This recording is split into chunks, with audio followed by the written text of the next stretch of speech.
बिस्मिल्लाहिर्रहमानिर्रहीम। अस्सलाम वालेकुम नादरीन, आप यूट्यूब चैनल देख रहे हैं। मैं इमरान खान हूँ। साबिक़ वज़ीर-ए-आज़म इमरान खान के बगैर काम नहीं चलेगा। पाकिस्तान तहरीक-ए-इंसाफ से बात करने के अलावा कोई और रास्ता नहीं है। पाकिस्तान पीपल्स पार्टी ने और मुस्लिम लीग नून ने एक मरतबा फिर पाकिस्तान तहरीक-ए-इंसाफ को दावत दी है कि वो आएँ और मुज़ाकरात करें और मुल्की मसाइल के हल के लिए आगे बढ़ें। अब मामला ये है कि इमरान खान के बगैर गुजारा क्यों नहीं हो रहा। ये बात सबको समझ आ गई है कि आने वाले दिनों में जिस किस्म के फ़ैसले इस हुकूमत को करने पड़ेंगे वो फ़ैसले इंतहाई गैर मकबूल हैं और वो फ़ैसले अवाम के अंदर मज़ीद नफ़रत को जन्म देंगे। और वो फ़ैसले करने के बाद कोई भी सियासी पार्टी जो पहले ही बहुत बुरी तरह तबाह है वो मज़ीद तबाही के गड्ढे में चली जाएगी। अवाम उनको कभी एक्सेप्ट नहीं करेंगे। ऐसी सूरत में उनके पास दूसरा कोई रास्ता नहीं है कि वो सियासी इस्तेहकाम किसी तरह पैदा कर लें। सियासी इस्तेहकाम पैदा करने के लिए पाकिस्तान तहरीक-ए-इंसाफ जो है उसके साथ बातचीत करनी पड़ेगी। यानी आज राणा सनाउल्लाह, इसहाक डार, पाकिस्तान पीपल्स पार्टी के दीगर लोग और बहुत सारे लोग हैं जो अब सबके नाम क्या लेने, लेकिन ज़्यादातर लोग ये चाह रहे हैं कि इमरान खान साहब को किसी तरह टेबल पे ला सके या पाकिस्तान तहरीक-ए-इंसाफ को किसी तरह मुज़ाकरात की टेबल पे ला सके। पाकिस्तान तहरीक-ए-इंसाफ ने भी मुज़ाकरात के लिए एक अजीबोगरीब बात की है। वो मुझे पाकिस्तान तहरीक-ए-इंसाफ का मौक़िफ़ तो लगता नहीं है, लेकिन शहरयार अफरीदी साहब का अपना मौक़िफ़ है और उन्होंने जो बात की है एक नुक्ता नज़र से वो बात ठीक है और दूसरे नुक्ता नज़र से इंतहाई काबिल एतराज़ है। इमरान खान साहब ने इसी हवाले से जो हाल ही में एक स्टेटमेंट दिया है वो स्टेटमेंट पहले आप सुन लीजिए, फिर आपको बताऊंगा कि पाकिस्तान तहरीक-ए-इंसाफ से बात करना मजबूरी क्यों बन गई है, यानी क्यों फंस गए सारे के सारे। हुकूमत आ गई है, मरियम नवाज जो है, शहबाज शरीफ जो है और बिलावल सबकी मौज लगी हुई है, सारे के सारे हुकूमत के अंदर मौजूद है। सिंध में उनकी हुकूमत है, पंजाब में इनकी हुकूमत है, वफाक में उनकी हुकूमत है, बलूचिस्तान में उनकी हुकूमत है, सिर्फ खैबर पख्तूनख्वा में नहीं है और वो कोई इतना बड़ा खतरा नहीं है। तो इसके बावजूद सारे घबराए हुए क्यों हैं, सारे परेशान क्यों हैं और इमरान खान की तरफ एड़ियां उठा उठाकर क्यों देख रहे हैं कि इमरान खान इनकी बात मान ले। यानी सख्तियां की जाती है, कभी इमरान खान का भांजा गायब हो जाता है, पता ही नहीं चलता कि वो कस्टडी के अंदर ही कहीं और चला गया है और वो पता ही नहीं चल रहा। इमरान खान की बहनें भी बता रही हैं। अब उस बहन की हालत आप देखिए, उसका इकलौता भाई है और इकलौता बेटा है। इकलौता भाई भी जेल में है और इकलौता बेटा भी जेल में है और वो गायब भी है, उसका पता नहीं चल रहा था। यानी इस किस्म के प्रेशर डाले जाते हैं, कभी दीवारें बनाई जाती हैं, कभी शीशे लगाए जाते हैं, कभी कैमरे लगाए जाते हैं, कभी मुलाकातें रोक दी जाती हैं, कभी पाबंदियां लगा दी जाती हैं, कभी बयानात रोक दिए जाते हैं, कभी एक के बाद एक सजा दी जाती है। सारा कुछ करके देख लिया इमरान खान के खिलाफ। तो इमरान खान कहता क्या है ये सुनिए। मेरी कौम जान ले कि मुझे सरासर जाली, झूठे, मन घड़त और बेबुनियाद मुकदमात की पादाश में गुज़िश्ता 9 माह से जेल में कैद किया गया है। मुझे अगर 9 साल या इससे भी ज्यादा अरसे के लिए जेल में कैद रहना पड़ा तो रहूंगा। मेरी कौम को गुलामी की जंजीरों में जकड़ने वालों से कोई डील नहीं करूंगा। ये इमरान खान साहब ने क्लियर कह दिया। 9 महीने हुए मुझे, अभी 9 साल मजीद भी मुझे बंद करे ना तो मेरी कौम को गुलामी की जंजीरों में जकड़ने वाले जो हैं उनसे मैं कोई डील नहीं करूंगा। मामला इमरान खान साहब का शुरू हुआ था इस बात से कि हम गुलाम नहीं हैं, एक आज़ाद मुल्क है, हम अपने फैसले खुद करेंगे, हम दोस्ती सबके साथ करना चाहते हैं, वर्किंग रिलेशन चाहते हैं, मुज़ाकरात करना चाहते हैं, लेकिन हम आंखें बंद करके तमाम चीज़ों के ऊपर अमल दरामद नहीं करेंगे। आप मेरे मुल्क को किसी और मुल्क पे हमले के लिए इस्तेमाल नहीं कर सकते। मेरे मुल्क के लोगों की जान भी उतनी कीमती है जितनी आपके मुल्क के लोगों की जान कीमती है। ये बला बला बहुत सारी ऐसी चीज़ें थी। इमरान खान साहब को जो है वो सारे मामलात में बड़े तहफ़्फ़ुज़ात थे। कौम जो है उसने ये बातें सुनी और उनके दिल में घर कर गई। अब इमरान खान ये कह रहे हैं कि जिन लोगों ने ये सब किया है या कौम को गुलामी की जंजीरों में जकड़ने वाले जो लोग हैं उनके साथ मैं डील करने नहीं जा रहा। आप बेहतर समझते हैं वो कौन लोग हैं, लेकिन अब उस मामले पे आ जाए कि पाकिस्तान तहरीक-ए-इंसाफ क्यों सबके लिए ज़रूरी है, उसके बगैर गुजारा क्यों नहीं हो रहा, इमरान खान के बगैर काम क्यों नहीं चलेगा। इसकी जो सबसे बड़ी वजह है वो ये है कि अभी कुछ फैसले ऐसे होने हैं जिन्होंने मौजूदा हुकूमत की मकबूलियत के ऊपर हथौड़ा चला देना है। महंगाई का एक बहुत बड़ा बोझ है जो अवाम के ऊपर मुंतकिल हो चुका है ऑलरेडी पिछले 2 सालों में और मजीद मुंतकिल होने जा रहा है। तेल की कीमतें, बिजली की कीमतें और गैस की कीमतें किसी सूरत कम नहीं हो सकती, बल्कि ये बढ़ती जाएंगी। IMF का जो नया मुआहदा है वो नए टैक्सेस का नफाज चाहता है और हुकूमत ये कह चुकी है कि अवाम के ऊपर टैक्सेस लगेंगे, खवास के ऊपर नहीं, ताकतवर बड़े लोग, अमीर लोग, उनके ऊपर नहीं, अवाम के ऊपर टैक्सेस लगेंगे, अवाम के ऊपर मजीद बोझ पड़ेगा। तरक्याती कामों में कटौती होगी जब आपके पास पैसे ही नहीं है।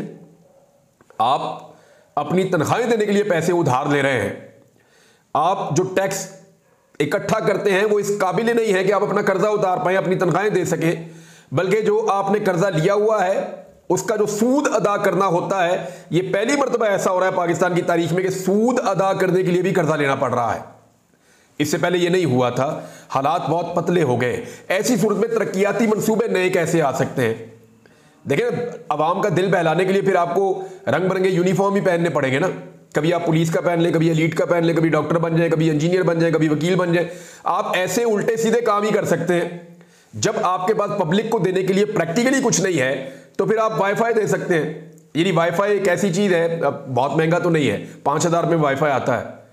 तो अगर हुकूमत जो है वो पूरे शहर में भी वाईफाई देना चाहे, दुनिया भर में वाईफाई बहुत सारे मुल्कों में फ्री हो गए हैं, और पाकिस्तान में अभी भी एक आधे शहर में ये क्लेम किया जा रहा है कि चंद जगहों पे दिया जा रहा है, और उसकी भी क्वालिटी जाके आप देख लीजिएगा। मामला ये है कि भाई छोटी छोटी चीजें करनी पड़ती है, बहुत छोटी छोटी चीजें। सस्ती शोहरत के अजीबोगरीब तरीके अडॉप्ट करने पड़ते हैं, शोबदाबाजियां करना पड़ती हैं जब आपके पास पैसा ही नहीं है और आप अवामी फलाह के ऊपर पैसा खर्च ही नहीं कर सकते, तो तरक्याती कामों में कटौती होगी। आलमी सतह पर कंप्रोमाइजेस एक बड़ा अहम इशू है, क्योंकि पाकिस्तान में हुकूमत की तब्दीली के बाद शहबाज शरीफ ने कहा था कि क्या जरूरत थी अमेरिका को एब्सोल्युटली नॉट कहने की। इमरान खान ने किस मामले पर एब्सोल्युटली नॉट कहा था, ये मैं आपको याद दिलाऊं। सवाल किया गया था कि क्या आप अमेरिका को अड्डे देंगे, फैसिलिटेट करेंगे, तो इमरान खान ने कहा एब्सोल्युटली नॉट। तो शहबाज शरीफ ने कहा कि क्या जरूरत थी एब्सोल्युटली नॉट कहने की। यानी शहबाज शरीफ साहब ने अपने इस जुमले में अपनी नीम रजामंदी जाहिर कर दी थी। अब पाकिस्तान तहरीक इंसाफ ने एक नया मुतालबा किया है। कुछ खबरें आने के बाद पाकिस्तान तहरीक इंसाफ ने जो मुतालबा किया वो मैं आपको बता देता हूं। पाकिस्तान तहरीक इंसाफ ने कठपुतली जाली वजीर आजम से फौरी तौर पर मामले की हकीकत कौम के सामने रखने का मुतालबा कर दिया। मामला क्या है कि पाकिस्तान की जानिब से अमेरिका को 2 अड्डों की फराहमी की मुबैना इतलाआत। तहरीक इंसाफ के तर्जुमान ने कहा कि कौम को एतमाद में लिए बगैर अमेरिका को हवाई अड्डों की फराहमी की मुबैना इतलाआत नहायत तशवीशनाक, कौमी मफादात से मुतसादिम और हुकूमत से फौरी जवाब तलबी की मुतकाजी हैं। यानी हुकूमत फौरन जवाब दे इसके ऊपर। रजीम चेंज साजिश और बानी चेयरमैन तहरीक इंसाफ इमरान खान को सियासत से माइनस करने के मजमूम मनसूबों के मुहर्रिकात कौम पर नुमायां हो रहे हैं। यानी वो बता रहे हैं कि ये वजूहात हैं जिसकी बिना पर इमरान खान को भी फारिग किया गया और हुकूमत भी फारिग की गई। अवामी मैंडेट पर खुले डाके के नतीजे में कायम करदा सरकार खारजा अमूर और कौमी सलामती से जुड़े हसास मामलात में कौमी उमंगों से मुतसादिम रविश की जानिब बढ़ रही है। यानी कौम कुछ और चाहती है, हुकूमत कुछ और चाहती है। भारत, इसराइल और अमेरिका के हवाले से गासिब हुकूमत की पॉलिसी नहायत गैर शफाफ, शकूक व शुबहात से भरपूर और कौमी मफादात की शर्मनाक सौदेबाजी पर मबनी है। यानी भारत नवाज, इसराइल नवाज या अमेरिका नवाज पॉलिसियां मौजूदा हुकूमत की, ये इल्ज़ाम लगाया पाकिस्तान तहरीक इंसाफ ने। इसराइल खुफिया वफूद भिजवाने और मजलूम फलस्तीनियों की मुजरिमाना नस्लकुशी पर खुद पर खामोशी तारी करने वाली मुजरिम सरकार कश्मीरियों से बेवफाई करके भारत से तिजारत खोलने के लिए भी बेचैन और बेकरार है। गासिब हुकूमत का कठपुतली वजीर खारजा खामोशी से भारत और इसराइल पर पाकिस्तान के उसूली मौक़िफ़ की जड़ें खोदने में मसरूफ़ है।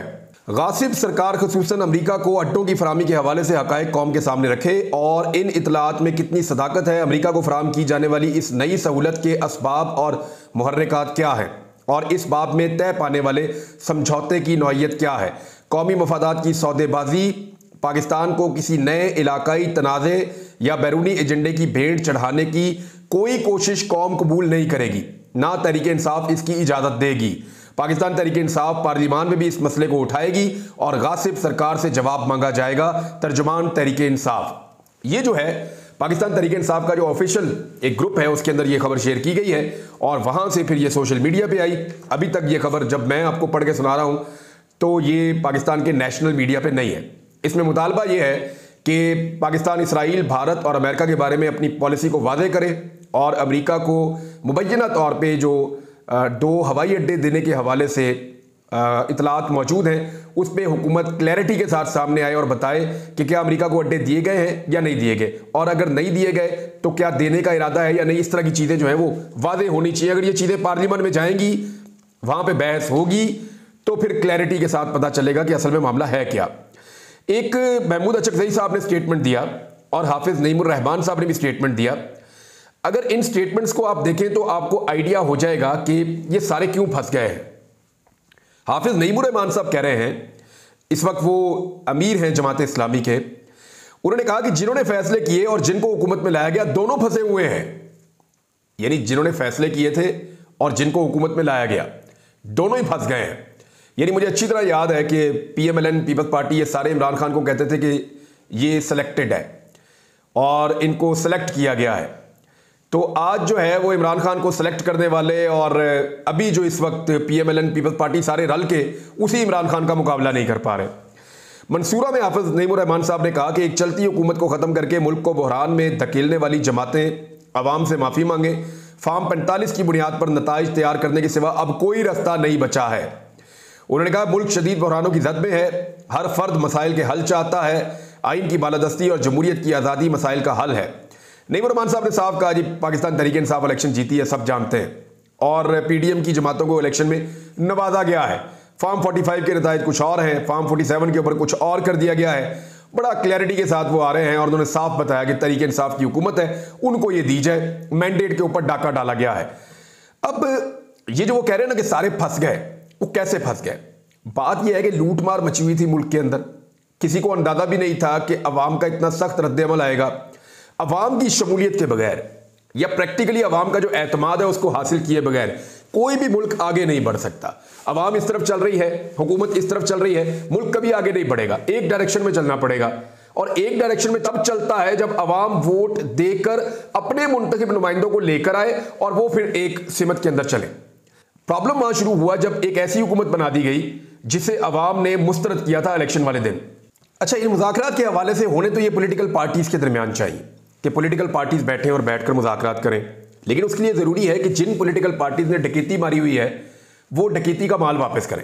यानी जिन्होंने लूट मार करके फार्म 47 के ऊपर ज़बरदस्ती अपने MNAs और MPs बनवा के अपनी हुकूमतें बना ली है, वो बैठें, टेबल के ऊपर आए, सारे के सारे बैठें और वो ये कहें कि जनाब पाकिस्तान में एक मरतबा फिर हम इंतखाबात करवा देते हैं और फ्री एंड फेयर इंतखाबात करवा देते हैं, आइए रूल ऑफ गेम्स तय कर लेते हैं और हम ये जो जाली मैंडेट है इसको छोड़ देते हैं। पाकिस्तान एक दफ़ा फिर बैठे, चीज़ें तय कर ली जाएं, फिर इंतखाबात हो जाएं, पब्लिक जिसको हुकूमत दे वो हुकूमत चला ले।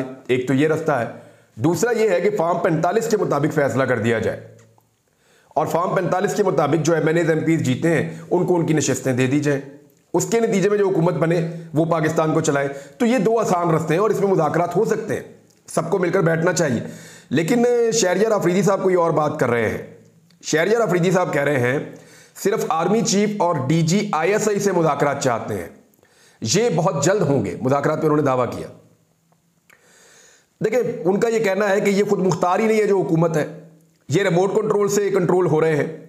फार्म 47 के जरिए ये ऐवान में आ गए हैं, अवाम ने इन्हें मुस्तरद कर दिया है। ये मुस्तरद शुदा लोग हैं, ये हमसे क्या मुज़ाकरात करेंगे? उन्होंने कहा कि इमरान खान और पाकिस्तान लाज़िम व मलज़ूम है, बदतरीन धांधली के बावजूद ये बुरी तरह नाकाम हुए हैं। इनमें इखलाकी जुर्रत है तो खुद कहें कि हमने अवाम से वोट मांगा, अवाम ने हमको नहीं दिया। हम मुज़ाकरात करेंगे आर्मी चीफ और DG ISI के साथ। इन लोगों को एस्टेब्लिशमेंट ने सपोर्ट किया है। मेरा लीडर कोई NRO नहीं चाहता, पाकिस्तान के बेहतर मुस्तकबिल के लिए मुज़ाकरात चाहते हैं। मेरा लीडर की पहले दिन से ख्वाहिश थी कि एंगेज करें। मेरा लीडर एंगेज करना चाहता है लेकिन कोई रिस्पांस नहीं आता।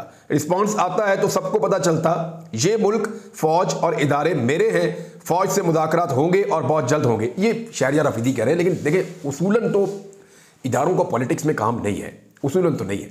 ये सारे मामला सियासतदानों को खुद उठाने चाहिए, सियासतदानों को खुद बैठकर मुज़ाकरात करने चाहिए और किसी नतीजे पर पहुंचना चाहिए।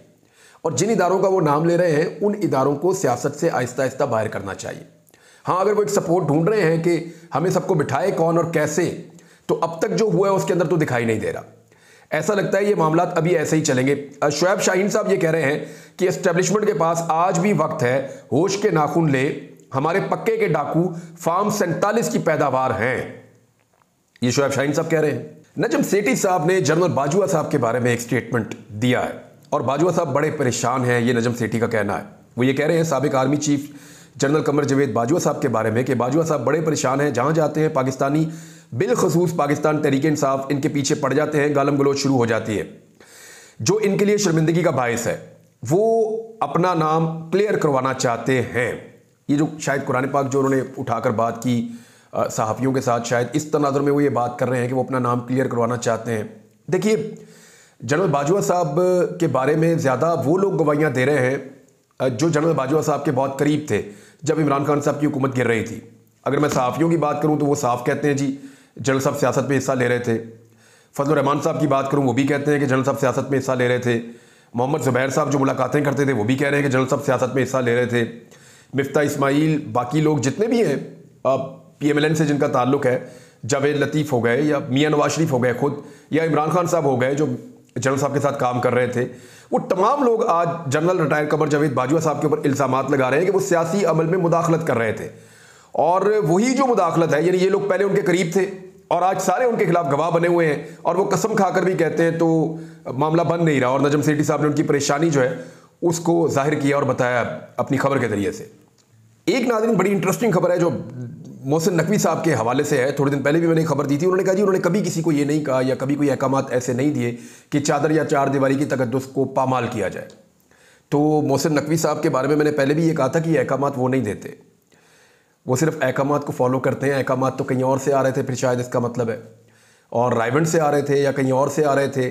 मोहसिन नकवी साहब तो हाथ खड़े कर रहे हैं कि जी मैं नहीं था इस सारे के पीछे जो कुछ पाकिस्तान में हुआ है। अब तक के लिए इतने, अपना ख्याल रखिएगा, अपने इस चैनल का भी। अल्लाह हाफ़िज़।